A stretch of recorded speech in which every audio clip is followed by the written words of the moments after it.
రాజన్న సిరిసిల్ల జిల్లా వేములవాడ పట్టణంలోని శ్రీ రాజరాజేశ్వర స్వామి దేవాలయం అభివృద్ధి విస్తరణలో భాగంగా భక్తుల దర్శనాలను నిలిపివేస్తున్నట్లు అధికారులు ప్రకటించారు. ఈ నేపథ్యంలో బీజేపీ జిల్లా అధ్యక్షుడు రెడ్డ బోయిన గోపి, మండల నాయకులు పాల్గొని భక్తుల మనోభావాలు దెబ్బతీసే విధంగా దేవాలయం మూసివేసి భీమన్న ఆలయంలో పూజల దర్శనం చేసుకున్నట్టుకు ఏర్పాట్లు చేయడం సరికాదన్నారు.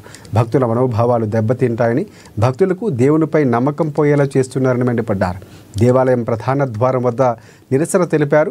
దేవాలయ అభివృద్ధిని మేము అడ్డుకోము, అభివృద్ధి చేస్తూనే భక్తులకు దర్శన భాగ్యం కల్పించాలని కోరుకుంటున్నామని ఆయన తెలిపారు.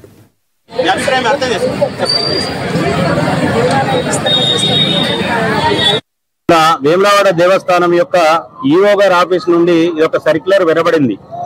దీనికి గాను ఈ రోజు భారతీయ జనతా పార్టీ యొక్క విధానం ప్రకారం వేములవాడ రాజరాజేశ్వర స్వామి ఆలయంకి రావడం జరిగింది.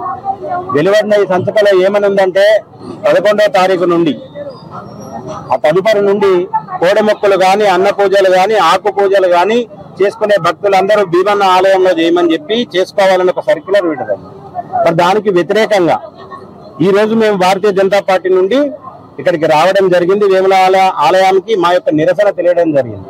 ఏదైతే అభివృద్ధిలో భాగంగా, పునర్నిర్మాణంలో భాగంగా దర్శనం బంద్ చేస్తామో, భక్తులను రానివ్వకుండా ఏకాంత సేవలు చేస్తామని చెప్పారో దానికి భారతీయ జనతా పార్టీ వ్యతిరేకం అని చెప్పి ఈ రోజు తెలియజెప్పడం జరిగింది. పలు సందర్భాల్లో పాత్రికేయ మిత్రుల సమావేశాల్లో ఎన్నిసార్లు చెప్పినా గానీ ఈ ఈఓ గారి పద్ధతి మారలేదు.